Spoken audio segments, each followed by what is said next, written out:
Things are heating up fast. After the sudden death of Supreme Leader Khamenei, the region is on edge. Iran has officially closed the Strait of Hormuz, the world's most critical oil choke point. Market analysts are predicting a massive spike, with oil expected to hit $80 or even $90 a barrel as soon as the markets open tomorrow. This isn't just a local conflict, it's a global economic emergency. Let's break down the most critical parts of an emergency interview with Professor Mohammad Marandi from Tehran University. Let's see his reaction to what's happening in his country and what Iran's next move might be.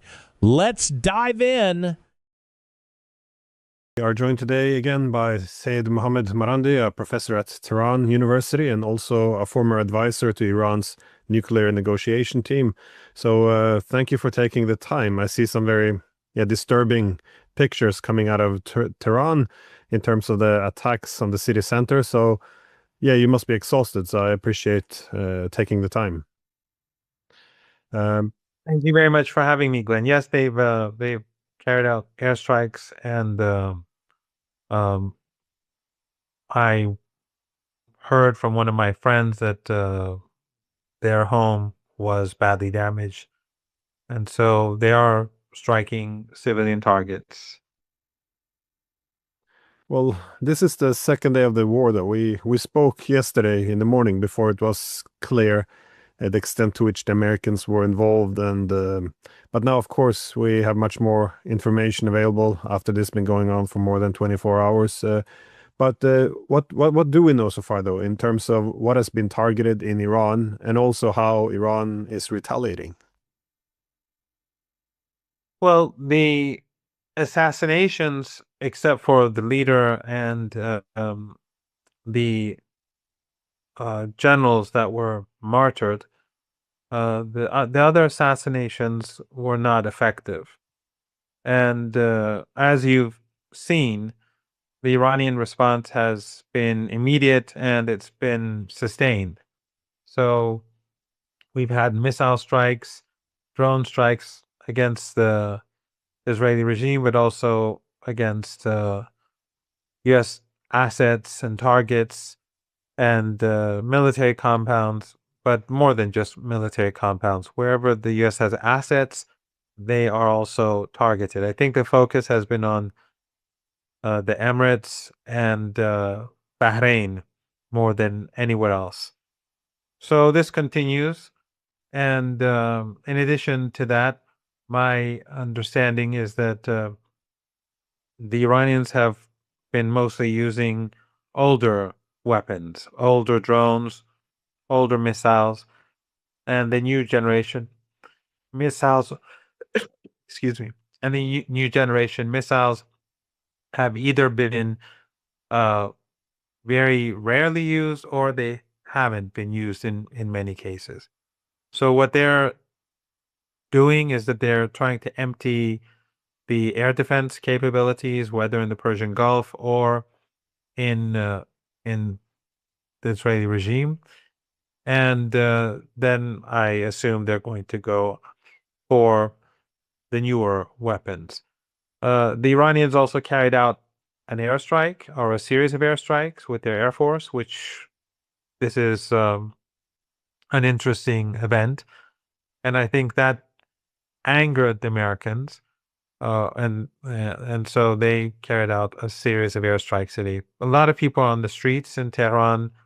It's spontaneous. I haven't been myself, but people who have say it's just people who've gathered themselves and they're in mourning, but that's basically it. Well, we've seen a lot of attacks, as Iran retaliates against American targets in the region. We've seen attacks on the UAE, Bahrain, Qatar, Kuwait, Jordan. I wasn't sure if Saudi Arabia had any strikes, but also Oman, because they have a port facility which is used by the U.S. military. But many people are surprised by the extent of this. They shouldn't have been if they had listened to you, though, because you made it very clear that this is what Iran would do if it was attacked again. But But do you see a strategy in this? What they're going for, given that the Gulf states are, I guess, targeted so much. Indeed, all Israel, of course, has also been attacked, but we haven't seen that much on attacks towards the U.S. Navy, or maybe it's just me missing it. Well, as you rightly pointed out, if the Trump regime had people who had any sense, they would have recognized that this would happen. And the surprise is something that should surprise us, though it doesn't, because we're used to their ignorance. I think there's going to be further escalation probably down the road if the United States and the Israeli regime continue down this path. The Iranians obviously are striking, but they're not striking with their full capabilities, but the tempo can increase very easily and rapidly. As I explained before, Iran's underground capabilities are not something that the Americans can destroy.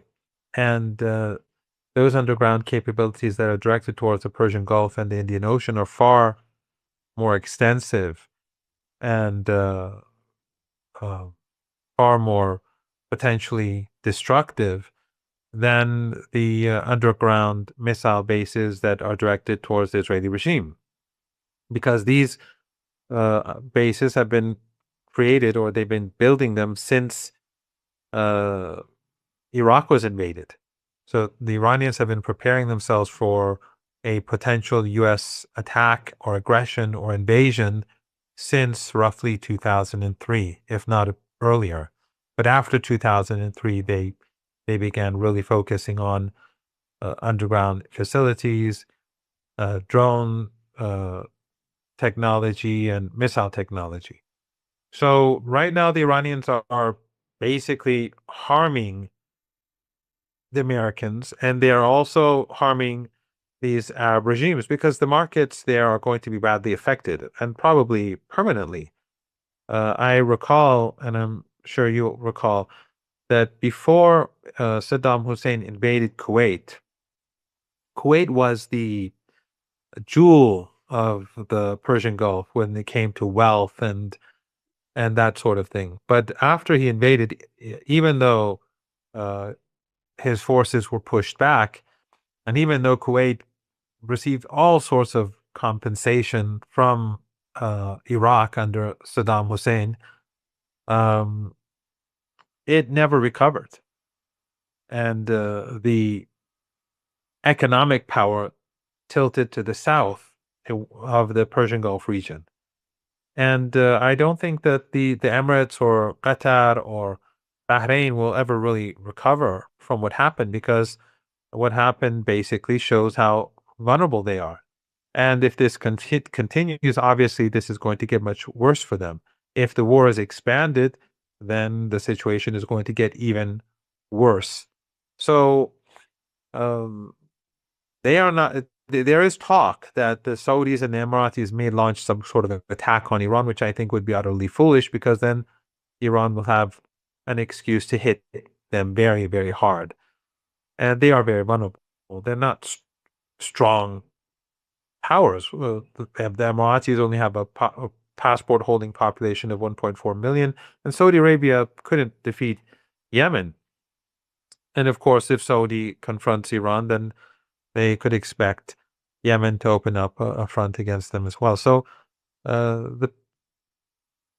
we'll have to see how that plays out. But in any case, the point is that Iran can do a lot more than what it's doing right now. Iran is planning for a long-term war, and but we are seeing a pretty impressive wave after wave after wave of missile and drone attacks taking place. Well, we'll see now the confirmed killing of Khamenei. I was wondering, what is the significance of this in terms of the conflict? I've seen, of course, some angry riots in Pakistan, in Karachi, as they seized and burned an American consulate. I've seen people in Bahrain, well, celebrating as Iran pummels the American Fifth Fleet. And of course, in several Iraqi cities, people are also taken to the street. But if you would translate into the, I guess, significance of this conflict, because for the U.S., this seemed to be, you know, mission accomplished, put up the banner on their aircraft carrier. But what I think what the United States actually did was that they strengthened Iran because there's a lot of anger, and there's a lot of anger outside of Iran. And in Iraq, people are angry. We see images coming from Iraq. Apparently in Pakistan, it was American soldiers, if I'm not mistaken, who gunned down the protesters. But I think this is going to harden the Iranian position. And as you saw yesterday, immediately after the Israeli strikes, we saw the Iranian response. And I think that was very significant. And that response has been continuing ever since, you know, all day yesterday, all last night, and today. And today, the Air Force, as I said earlier, participated. So I think that just shows that the institutions are working well, and that society is united and it's angry. And Iran supporters outside, beyond Iran's borders, are outraged. I don't think that's good for the United States or any U.S. proxies or allies across the region. So in a sense, they have done more damage to themselves than good, contrary to what they expect. They've turned him into a martyr, literally a martyr. And I think that is going to make him much more popular, even beyond the normal constituency. This culture of Karbala and Ashura and Imam Hussein, the grandson of the Prophet, which is very, very potent in Iranian and Shia culture and Islamic culture among many, many Sunnis. His martyrdom has been framed or is seen within that context, because the enemy, you know, the Yazid of our time, Trump and the Epstein class targeted him, and so that boosts Iran's soft power, and it boosts unity and sympathy for the Iranian position. So I don't see this. I mean, obviously, there will be difficulties. There'll be some of the generals. They'll have to be replaced, and then a new leader will be appointed in accordance with the Constitution. But I think in the broader picture, if you look at the broader picture, this actually strengthens the Islamic Republic and the resistance. One thing that stands out here, though, as a lesson of the past 24 hours, was this didn't follow slow, I guess, traditional escalation ladder as many had expected. Again, and not only the retaliatory strikes against the Gulf states, but also the shutdown of the Strait of Hormuz. This was considered to be the geoeconomic nuclear bomb, essentially, and it was already launched on the first day. So how do you see possible escalations moving forward, or do you think this was just essentially everything coming out at once? Well, the Iranians have not yet revealed their capabilities, and their ability to destroy tankers and assets on the other side of the Persian Gulf is enormous. They have not really touched those capabilities. These drones that you see being constantly fired into Dubai or the different ports and the U.S. assets, these are old drones, and they're just the tip of the iceberg.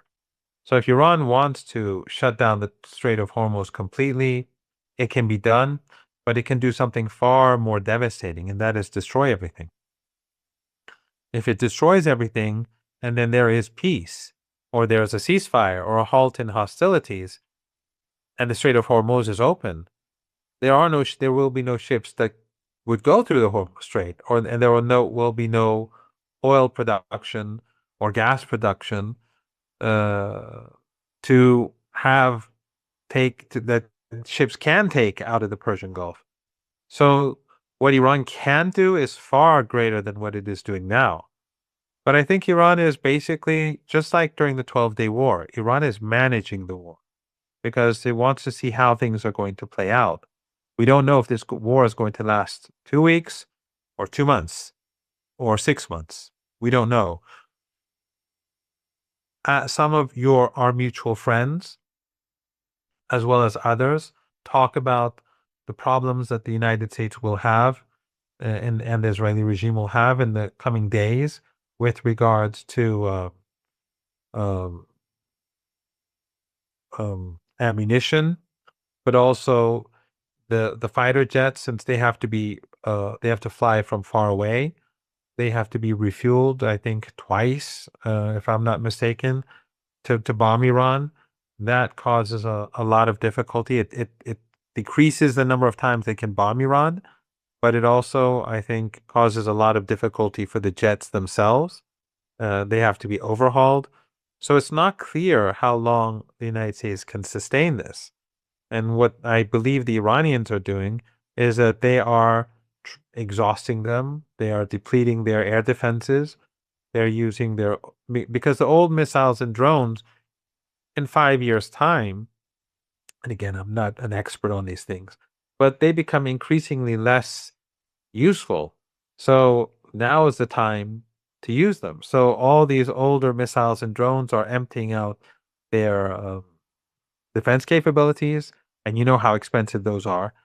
And so Iran is already preparing itself for escalation. So it's hiding, it's keeping its capabilities hidden, intact, spread across the country, using older equipment or weapons, and but striking effectively. So I think we'll have to wait and see how long this takes. But if we look at the previous model, and again, I'm sorry if I'm not being if my response is not very useful, because I don't know the future, and I don't know details about what Iran, I don't know they're planning. But if the 12-day war that we saw before is a good model, I think it's fair to say that the Israelis were exhausted after, let's say, 7, 8, 9 days. I don't know when exactly, but things were getting worse. So while I don't know how long the Americans and the Israelis can continue this, but I think that is the model that the Iranians are looking to exhaust them and then pile on the pressure.